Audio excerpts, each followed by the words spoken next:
말씀을 드릴지어다와 역사하는 힘이 큰 기도로 송구영 시인을 닫고 열었습니다. 해석이 잘 되어 해결이 되었다면 이제 가서 이 소식을 알려야 되지 않겠습니까? 올해 표어는 거주할 처소를 세웁시다입니다. 교회도 세워지고 가정도 세워지고 육신의 장막도 세워지기를 축원합니다. 그리고 이제는 가야 합니다. 우리들 교회가 말씀 들고 나눠줄 것만 있는 인생이 되어서 이제는 가서 알려야 할 선교 영역이 많더라고요. 의료 선교, 건축 선교, 교육 선교, 미용 선교, 이제는 가서 알려야 합니다. 무엇을요? 구속사의 복음을 알려야지요. 누가요? 우리가. 어떻게요?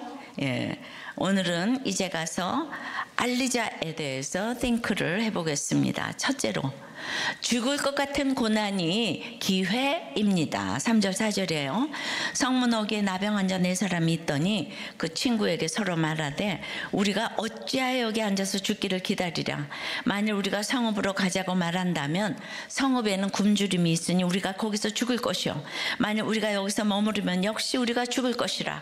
그런즉 우리가 가서 아람 군대에게 항복하자. 그들이 우리를 살려두면 살 것이요, 우리를 죽이면 죽을 것이라 하고, 이제 그 2차 침공에서 장로들은 드디어 엘리야의 말씀을 들으러 왔고, 왕은 죽이려고 하고 장관도 물가가 떨어진다는 말을 안 믿습니다.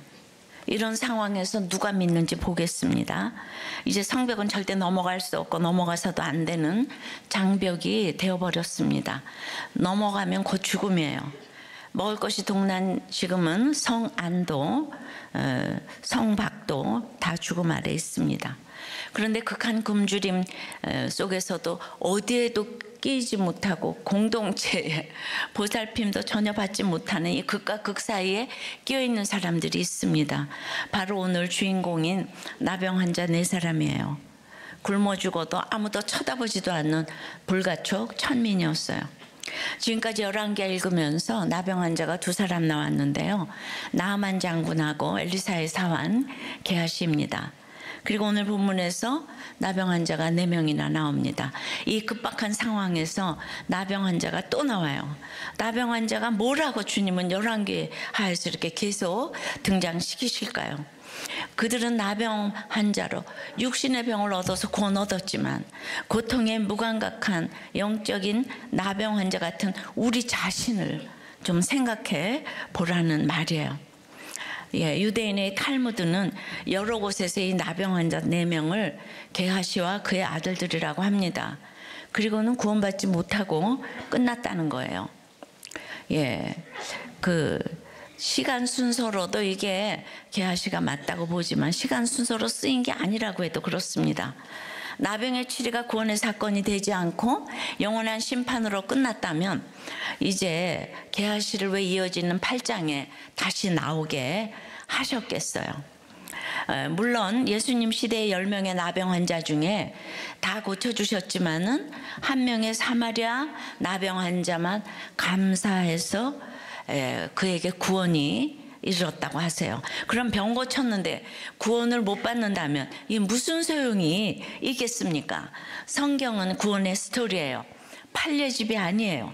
하나님이 이루어 가시는 양육과 구원의 드라마를 봐야 합니다. 탈무드처럼 나병 환자는 져주고, 그래서 옳고 그름으로 따지는 문제는 아니라고 봅니다.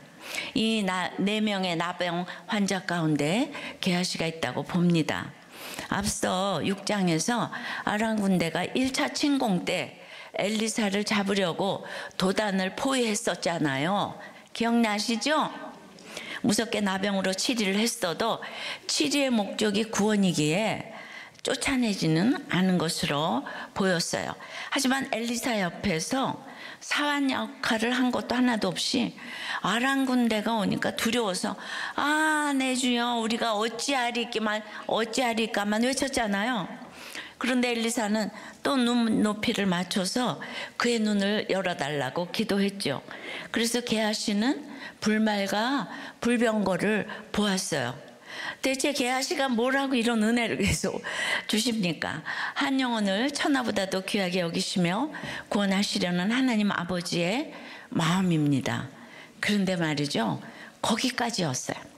2차 침공에서는 게하시가 또 사라져요. 어떤 적용도 하지 않았다는 말입니다. 그리고는 오늘 아무 이름도 없는 나병 환자 넷 중 한 명으로 등장합니다. 물론 치리받은 후는 게하시의 이름으로 호칭된 적은 없어요. 여전히 이름만 없는 게 아니죠. 사환이라는 직분도 없어요. 아직 회개가 제대로 되지 않았다는 뜻이에요. 게하시는 이제 선생님을 향한 죄송함을 넘어 자기 자신에 대한 절망에 빠졌을 거예요. 엘리사 선생님은 내치지 않으셨지만, 눈을 열어 보게 하시는 은혜도 주셨지만, 그 은혜를 소화하지 못하는 자신을 게하시가 인정할 수밖에 없었을 거예요. 은혜는 잠깐일 뿐 금세 악하고 음란한 자기 본성으로 돌아가 버리는 자신을 보며 절망했을 거예요. 한편 2차 침공이 일어나고 온 나라가 굶주림으로 아비규환이니 게하시 같은 나병 환자는 설 자리가 없어요. 엘리사는 지금 1차하고는 달리 장로들, 요람왕, 장관을 상대하고 있는데 나병 환자인 자신이 그 당시 고정관념으로 그런 자리에 있을 수도 없었겠지요. 드디어 사명이고 뭐고 다 포기하고 나병 환자라는 자기 분수에 맞는 자리에 이제 주저앉아 버렸어요. 여러분도 그러고 싶을 때가 너무 많죠. 이제 그동안 그렇게 양육을 해도 됐다 안 됐다, 됐다 안 됐다. 가정이고 교회고 역할이고 사명이고 환경을 탓하며 다 버리고 주저앉고 싶을 때 말입니다. 이게 다 우리 이야기예요. 게하시가 곧 우리입니다. 그래서 이들의 주제가는 죽을 것 같다입니다. 여기까지 와야 합니다. 자기의 자리는 나병 환자 이상도 이하도 아니라는 이 주제를 알아야 해요. 저도 이제 우리나라에서 여자가 이렇게 활동한 지 정말 100년이 안 되는 판국에 며느리 때, 아내 때, 엄마 때, 여자 목사 때 다 이게 여자로서 걸어왔잖아요. 근데 큐티를 하니까 그때마다 그 이상도 그 이하도 아닌 걸 알게 해주셔서, 그래서 복음을 전해준 선교사님들의 선교가 너무 고맙습니다. 자, 나병 환자들은 여기서도 죽을 거고 저기서도 죽을 것이에요. 그래서 죽을 것 같은 고난, 이것이 나병 환자 4명의 인생을 요약하는 말이에요. 여기서 이 4사람은 어떻게 합니까? 어찌하여 여기 앉아서 죽기를 기다리랴 합니다. 피투성이가 되었으니 죽겠다가 아니라 피투성이라도 살겠다는 것이죠. 이게 믿음보다 이 사람들이 믿음이 있어서가 아니라 나병이라는 죽을 것 같은 고난 가운데 있으니 하도 무시를 받아봐가지고 이게 가능한 태도예요. 낮은 마음이에요. 그러니 다 포기하고 들어온 게하시가 이런 나눔을 주도하지는 않았을 것 같아요. 오히려 그는 그대로 주고 싶었겠죠.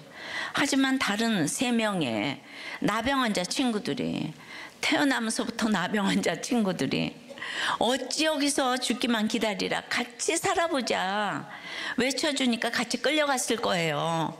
환경이 겸손한 것이 겸손한 거라 그랬잖아요. 그리고 그것이 끌려가서 결국 엄청난 구원의 시작이 됩니다. 이런 나병 환자에 비해 요람 왕은 이 아람이 쳐들어와서 피투성이가 된 재앙에서 하나님을 향한 소망조차 끊었어요. 어찌 더 여호와를 기다리리오 반문합니다. 요람이 그 손에 의지하는 능력 있는 장관도 마찬가지예요. 구원을 약속하는 말씀을 듣고도 어찌 이런 일이 있으려 하며 믿지 않았습니다. 왜입니까? 마음이 높을 수밖에 없는 이들은 피투성이가 된 삶을 감당할 수가 없다고 생각하기 때문이에요. 상식밖의 기적을 바라며 피투성이 같은 삶을 이어가느니 현실을 깔끔하게 인정하고 쿨하게 죽겠다는 거예요. 게하시가 나병 환자가 아니라 왕과 장관 옆에 있었다면 또 그대로 따라갔을 거예요. 그래서 내 옆에 누가 있느냐, 어떤 공동체가 함께 있느냐가 이렇게 중요합니다. 공동체가 정말 평생을 좌우합니다. 여러분, 피투성이라도 살겠다는 나병 환자와 피투성이니까 죽겠다는 왕과 장관 중 누가 더 멋져 보입니까? 누구처럼 되고 싶으세요?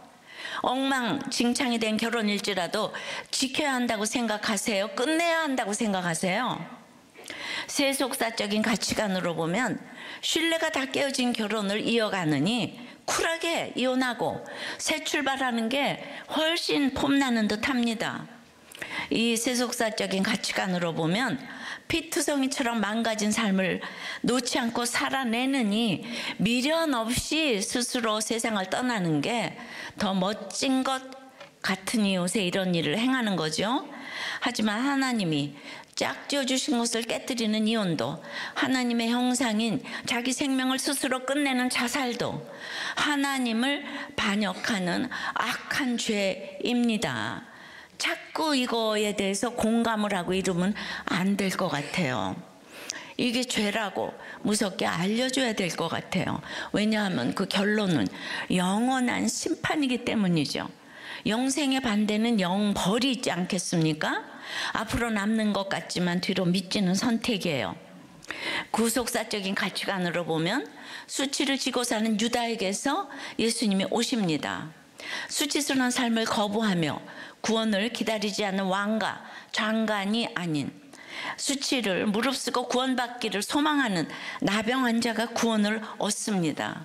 나병이라는 고난 속에 이미 이제 들어가 있기 때문에, 그래서 이제 그 성 안에도 밖에도 갈 수 없는 그 죽을 듯한 고난보다 생명이 귀하다는 것을 알기 때문에 망가질 줄 아는 거예요. 그래서 거듭난 사람은 잘 망가져요. 예. 그러나 왕과 장관은 수치를 당해본 적이 없기 때문에 망가질 줄을 몰라요. 그 재미가 없어요. 그러니 죽을 듯한 고난이 오면 살 소망을 쉽게 버리고 말아요. 배우자에게도 자식들에게도 무시를 받고 있습니까? 시댁에도 친정에도 속할 곳이 없습니까? 본가에도 처가에도 갈 데가 없어요? 가정에도 직장에도 쉴 자리가 없습니까? 여기서도 죽을 것 같고 저기서도 죽을 것 같은 고난 가운데 있습니까? 이런 고난은 죽을 이유가 아니에요. 거듭날 기회예요. 복음을 경험할 기회입니다. 그래서 피투성이라도 살아 있어야 합니다. 깨어진 결혼도 지켜야 합니다. 그러면 주님이 온전히 회복시키고 구원하십니다. 상상 못하게 힘든 집이 많아요. 자녀가 욕을 하고 또 아내가 남편이 욕을 하고 서로 또 욕을 하고 폭력을 행하면 살고 싶지 않죠. 그리고 어떻게 그런 집이 있어 이렇게 체울하지 못하는 사람들도 다 똑같아요. 예. 너무 비참하죠. 매를 맞고 욕을 먹으면. 그런데 이게 다 아파서 그래요. 예. 제정신 가지고 그러겠어요? 그러니까 대인관계가 안 되죠. 그런 식구랑 같이 살아내야 되는 게 밑동 잘린 나무의 사명이에요. 그 힘든 여러분들을 응원합니다. 정말 살아줘서 고마워요. 꾸벅. 예. 하나님이 화살을 쏘셨으면 책임지십니다. 훈련이에요. 길이 참기 바랍니다. 그래서 여기 와서 앉아 있잖아요. 이게 택자라는 뜻이에요. 어떻게 저럴 수가 있어요? 이러지 좀 말고.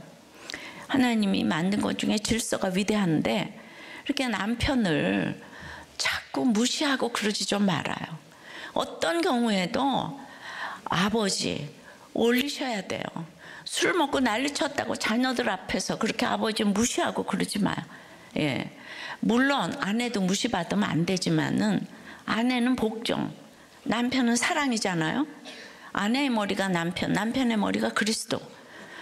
그러니까 아무리 때려부시고 난리쳐도 그렇게 남편을 욕함으로 자녀를 망가지게 하지 마세요.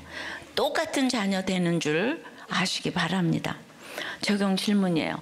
이러지도 저러지도 못하는 죽을 것 같은 상황에 있다면 무엇입니까? 피투성이가 되었으니 죽어야 한다와 피투성이라도 살아야 한다 중 어디에 동의합니까?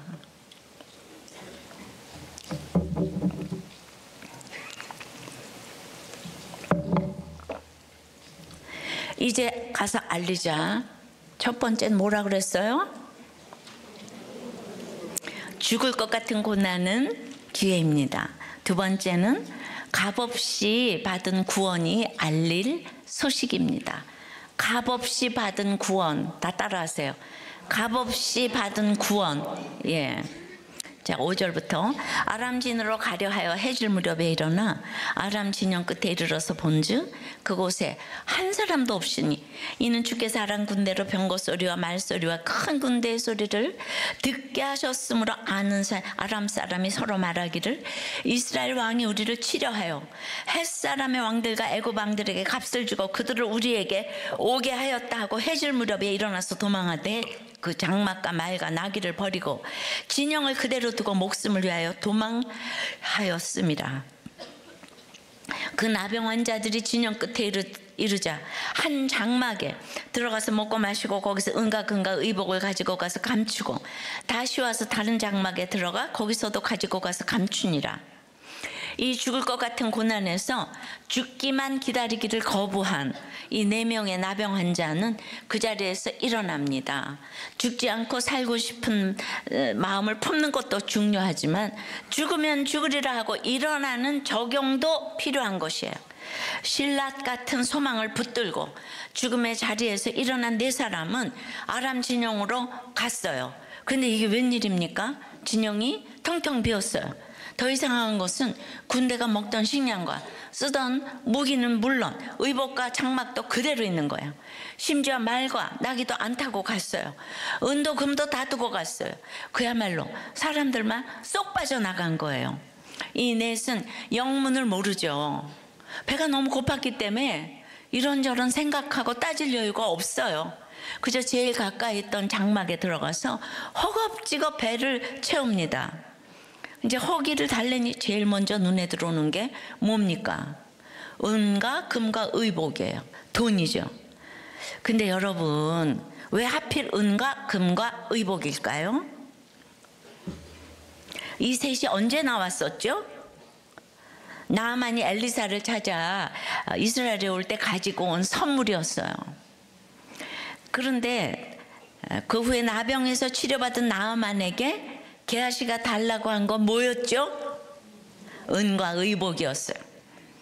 아마 금은 차마 구하지를 못했을 뿐인데 자기로서는 은 2달란트도 엄청난 가치니까요. 게하시가 욕심 때문에 나병의 치리를 받았는데요. 그 치리로 이제 자신에 대해 절망하며 사명을 다 포기하게 되었는데 적군이 다 도망간 진영에서 은과 금과 의복을 보니 또 눈이 뒤집혔어요. 여기서는 게하시가 다른 셋을 주도했을 것 같아요. 그래서 그 재물을 싹 다 가져다가 다른 사람이 찾지 못하게 잘 감춥니다. 돈 감추는 데는 또 게하시가 박사잖우. 자기 전공 나오니까 얼마나 신나게 감췄겠어요. 그래서 장막 하나 이렇게 싹 털고 나와 보니까 와, 이런 장막에 들판을 가득 채우고 있는 거예요. 눈이 더욱 돌아갑니다. 와, 이제 고생 끝이다. 이 돈이면 나병도 문제될 게 없어. 어디든 가서 잘 먹고 잘 살 수 있겠다. 이제 행복 시작이네. 이런 기대에 부풀어 이 장막 저 장막 다니며 보이는 은과 금과 의복을 가져다가 감춥니다. 여기 오기 전까지 통장도 없이 다 망한 인생인데 갑자기 새 통장 개설과 함께 잔고가 수천만에서 수억에서 수십억 원이 지금 이제 쌓이게 됐어요. 그런데 이 4사람은 아람 군대가 모든 물품을 그대로 두고 몸만 빠져나간 이유를 지금 몰라요. 그런데 성경은 우리에게 그 이유를 알려줘요. 6절 7절에 이유가 무엇입니까? 주께서 아람 군대가 도망가게 하셨다고 하는 거예요. 어떻게 해요? 주께서 아람 군대가 병거 소리, 말 소리, 큰 군대 소리를 듣게 하셨다고 하는 거예요. 그 소리를 들은 아람 군대는 이제 착각에 빠졌어요. 자기들이 감히 맞서 싸울 수 없는 엄청난 적군이 이스라엘을 도울 원군으로 온다고 생각한 것이에요. 그래서 너무 급해서 아무것도 챙기지를 못하고 심지어 말과 나귀도 타지 못할 정도로 혼비백산해서 몸만 겨우 도망갔어요. 예. 이 모든 일을 주께서 하셨다고 해요. 그러니까 우리가 여호람 왕도 아람 왕도 이 세상에 왕이라고 전쟁을 잘하는 게 아니에요. 전쟁을 잘하는 게 아니라니까요. 정말 오늘 이 나병 환자 4명 주목해야 되는데, 이제 열왕기하에서 처음으로 하나님을 주 아도나이라고 부릅니다. 지금까지 여러 주들이 나와서 저마다 주인 행세를 했어요. 여호람과 아람의 베나닥 같은 왕은 물론 여호람의 장관도 자신을 실세로 여기면서 그렇게 이제 까불었어요. 예. 그런데 이제 진짜 주님이 등장하세요. 만왕의 왕 만주의 주이신 하나님이 등장하십니다. 사마리아를 에워싼 군대를 한순간에 몰아내십니다. 여러분, 사업이 안 되고 모두 주께서 하신 일이에요. 주께서 하시는 일이라고 믿으면은 우리 하나님이 굶기지 않으세요. 예. 늘 그러잖아요. 있으면 없고 없으면 금식하고 죽으면 천국 간다. 왜냐? 밑동 잘린 나무기 때문에. 인생이 참 짧아요. 이렇게 구원의 능력으로 등장하신 주님의 은혜로 이 4사람의 나병 환자는 그야말로 구원을 제일 먼저 뜨겁게 경험합니다. 이 구원을 위해서 아무 수고와 노력을 하지 않았어요. 전혀 예상과 기대도 하지 못했어요.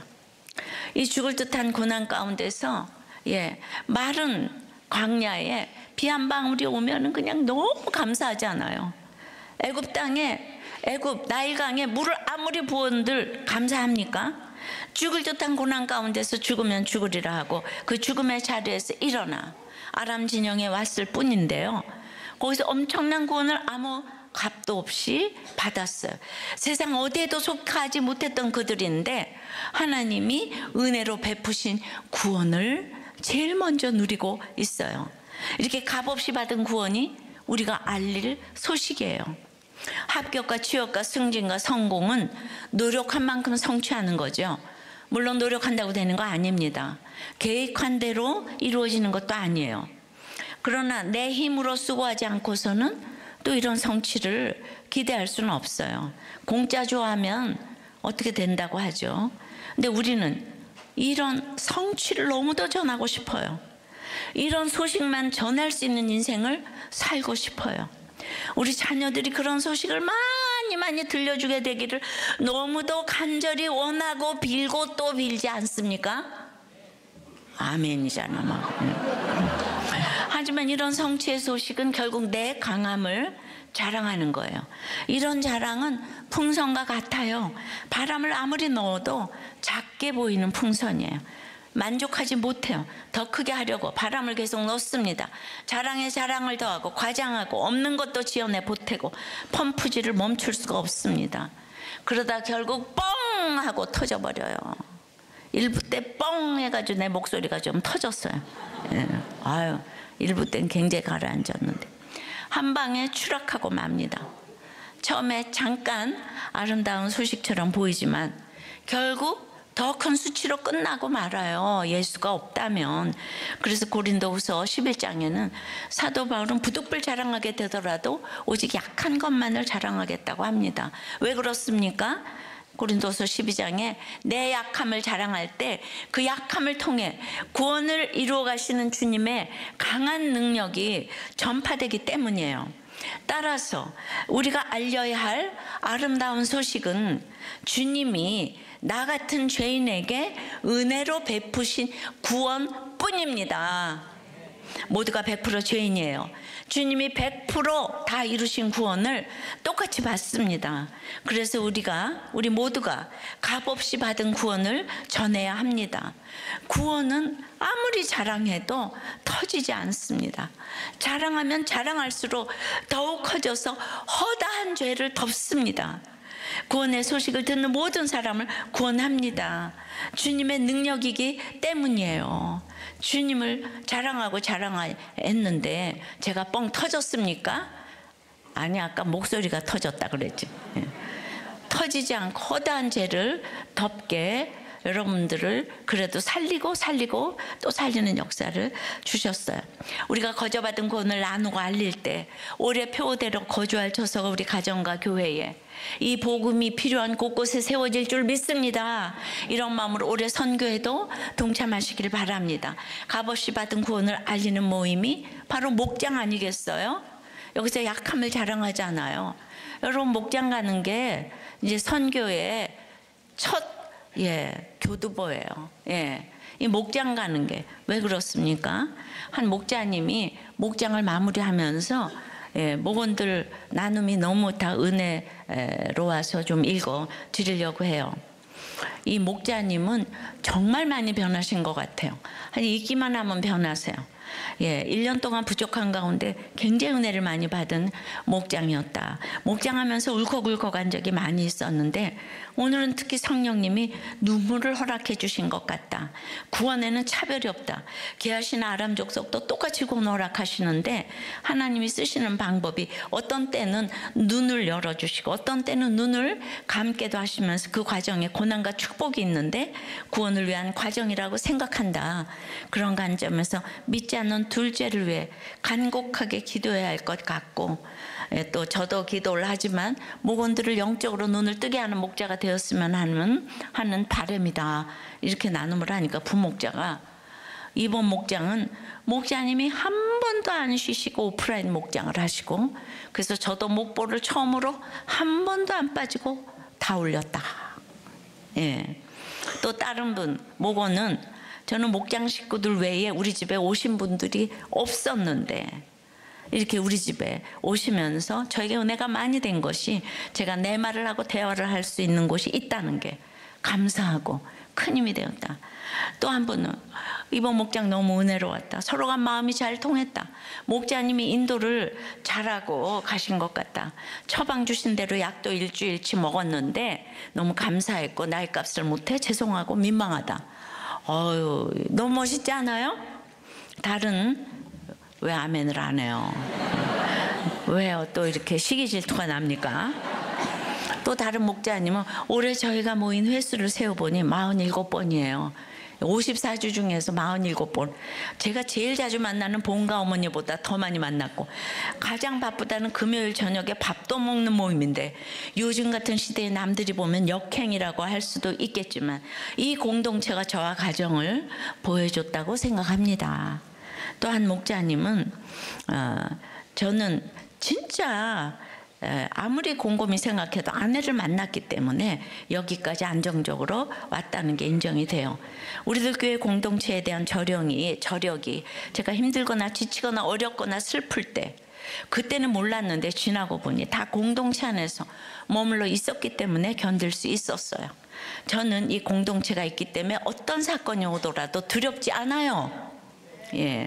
또 한 집사님은 우리는 신불자가 되어서 엉망이 되었는데 말씀이 우리한테 꽂히고 다 내 이야기로 들리고 있어요. 고난이 없으면 들을 수 없는 말씀이 많은데 제가 계속 들으니 남편도 들어보자고 합니다. 속은 자와 속인 자를 듣는 순간 그냥 다 해결이 돼버렸어요. 내가 용서할 수 있는 자격이 없고 내가 죄인이었구나. 그걸로 다 해결되었습니다. 큐티할 때마다 구체적인 말씀이 들어오니 기적 같아 깜짝 놀라가 있고 제가 편안해지고 있습니다. 이거는 아까 47번 목자 모임 했다는 거기에 목원입니다. 자, 적용 질문이에요. 주로 자랑하는 건 뭐예요? 그래서 더 자랑하고 싶어서 몸부림치는 거는 뭐예요?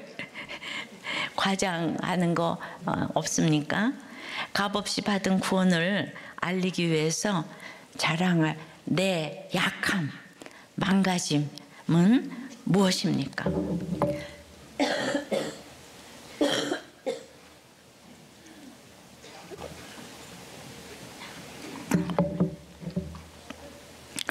제가 늘 덜 아프다가 주일날만 오면 목소리가 빵 터졌는데요. 오늘은 처음으로 이렇게 안 터지네요. 그래서 저는 이제 걱정을 안 했어요. 어저께까지 아파도 주일날이면 항상 터져서 이제 맛이 갔나 봐요, 기계가. 네. 그래도 오늘 제가 안 할 수가 없어가지고. 예. 이제 가서 알리자. 첫 번째는 뭐였죠? 죽을 것 같은 고난은 기회입니다. 두 번째는 값없이 받은 구원이 알릴 소식입니다. 세 번째는 나를 힘들게 한 사람에게도 알려야 합니다. 9절에서 11절에 나병 환자들이 그 친구에게 서로 말하되 우리가 이렇게 해서는 아니 되겠도다. 오늘은 아름다운 소식이 있는 날이거늘 우리가 침묵하고 있도다. 만일 밝은 아침까지 기다리면 벌이 우리에게 미칠지니 이제 떠나 왕궁에 가서 알리자 하고 가서 성읍 문지기를 불러 그들에게 말하여 이르되 우리가 아람진에 이르러서 보니 거기 한 사람도 없고 사람의 소리도 없고 오직 말과 나귀만 메어 있고 장막들이 그대로 있도이다 하노라 하는지라. 그가 문지기들을 부르매 그들이 왕궁에 있는 자에게 말하니. 나병 환자 4사람은 게하시가 주도한 이 약탈 아닌 약탈을 지금 신나게 하고 있었어요.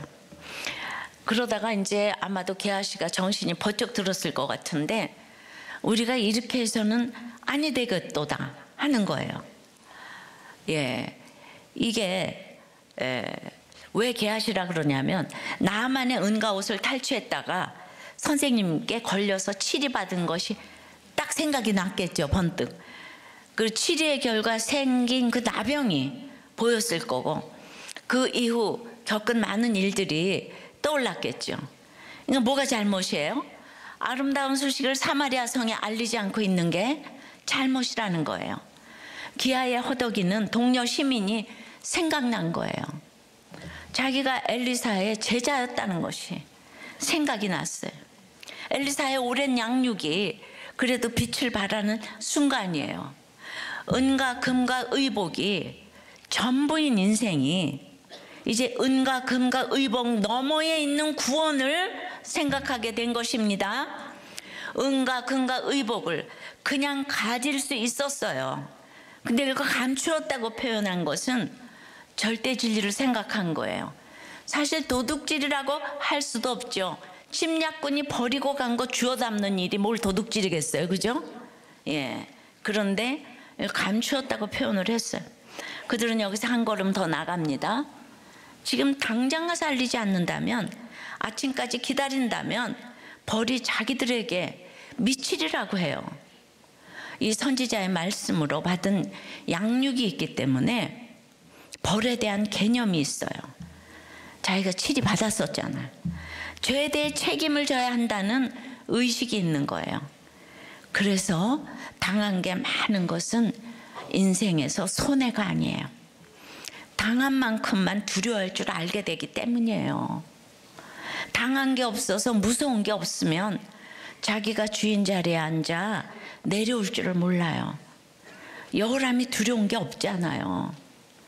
착하고 인류인 사람이 두려운 게 없어요. 거절을 당해본 일이 없잖아요. 여기 장관도 그렇죠, 그죠? 당한 게 없어서 그렇습니다. 그런데 또 당한 것만 있다고 되는 거는 아니에요.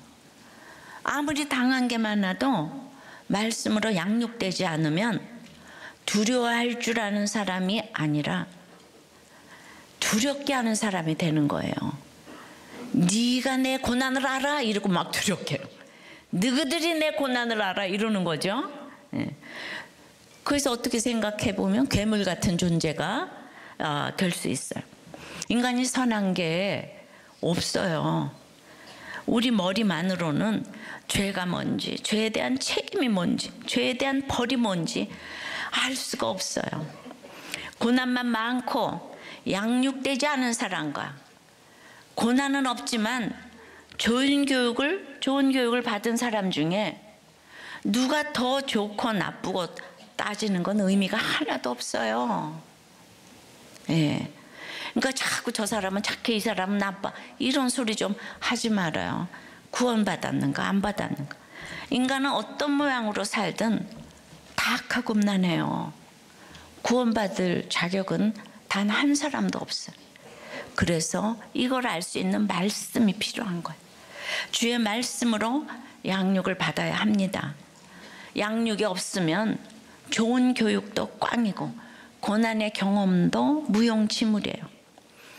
드라마틱한 고난에 속아서도 안 되고 모두가 부러워할 만한 교양과 스펙에 속아서도 안 됩니다.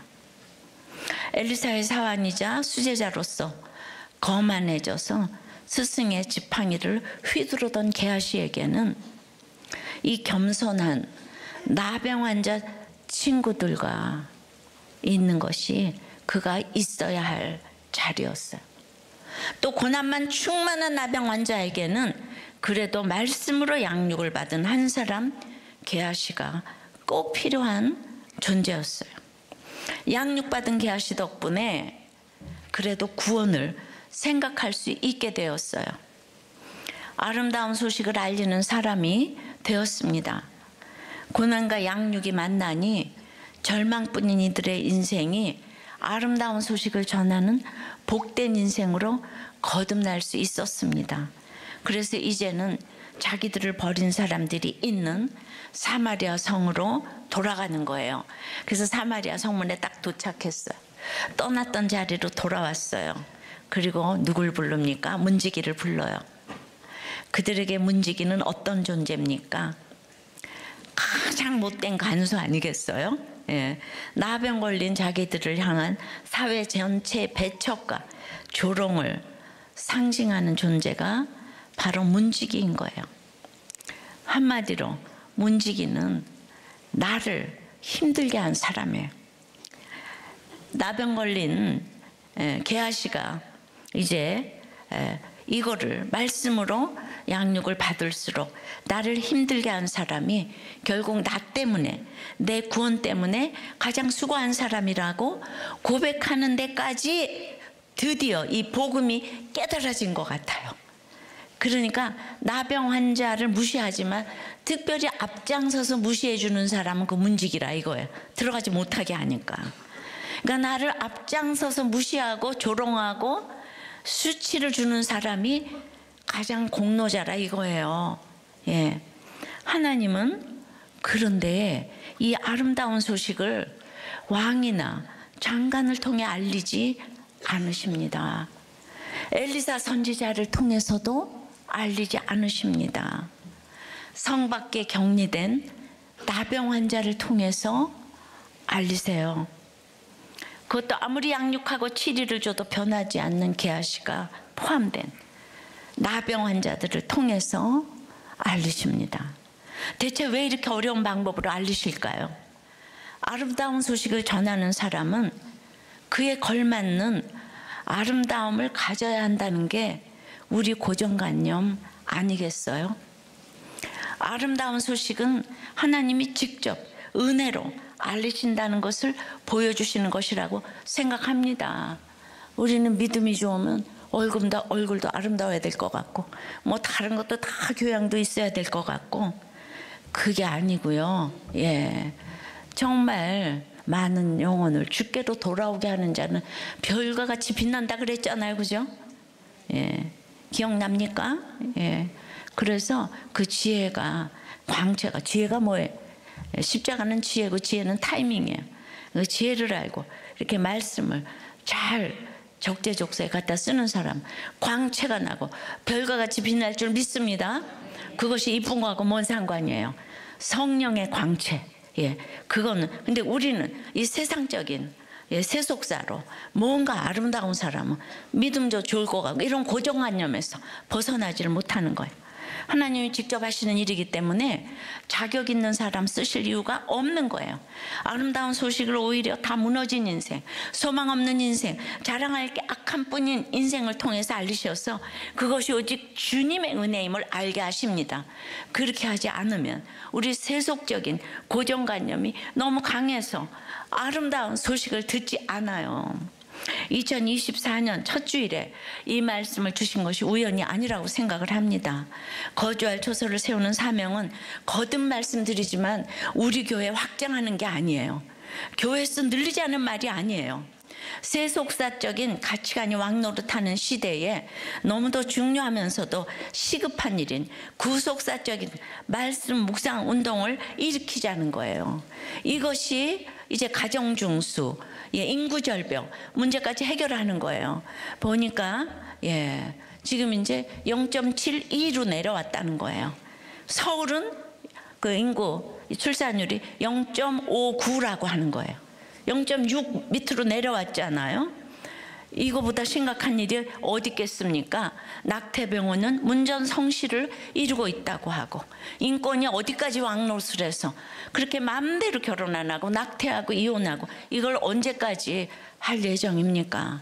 근데 우리들 교회는 적어도 목장마다 가임 뭐 19세에서 49세 가임, 거기에 자녀가 몇이 있는가를 부부로 나눠 보면은 그 수치가 나온다는 거예요.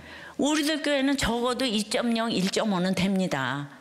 그러면은 말씀 묵상에서 나라를 살리는 구체적인 적용을 해야 되지 않겠습니까?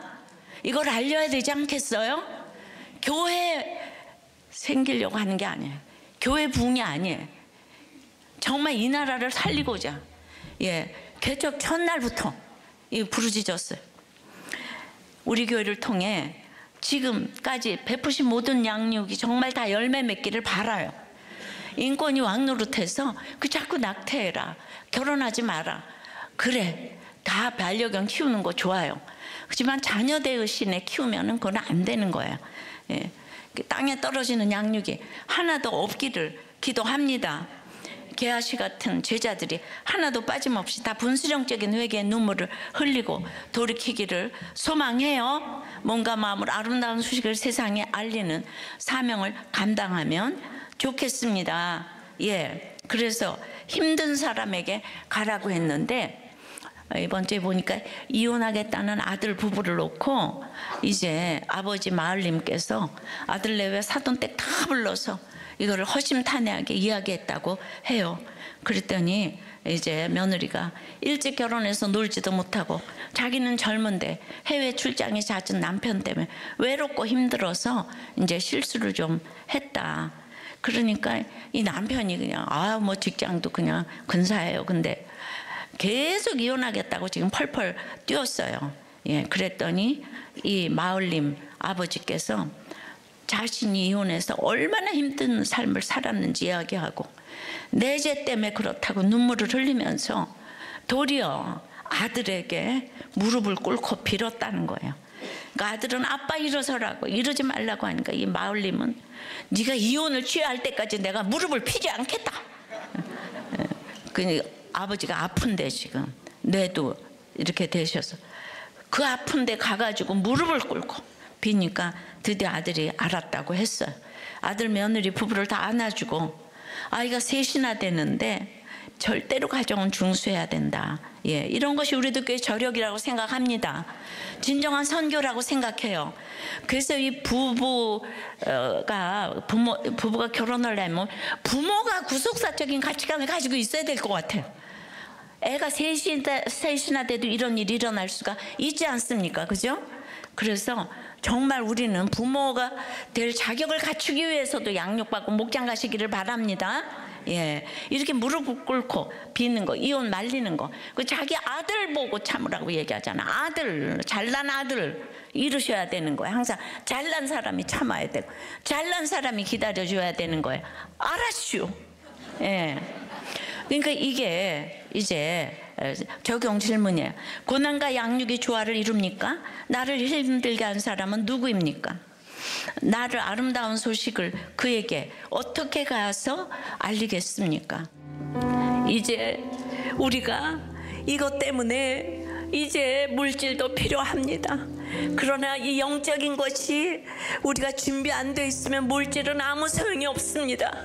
주님, 그러므로 영과 육의 선교를 할 수 있도록 주여 은혜를 내려 주시옵소서. 이제 가서 알리라의 말씀을 깨닫게 해주셔서 신앙 고백으로 드린 우리의 헌금을 흠양해 주시옵시고, 내 사랑하는 주님께 드릴 것만 있고 사람들에게 줄 것만 있도록 저희들의 말씀의 가치관으로 영육간의 강건함으로 저희들의 회사와 사업과 공부와 프로젝트와 아이디어에 주여 기름을 철철 부어 주시옵소서. 예수 그리스도 이름으로 기도드리옵나이다. 아멘.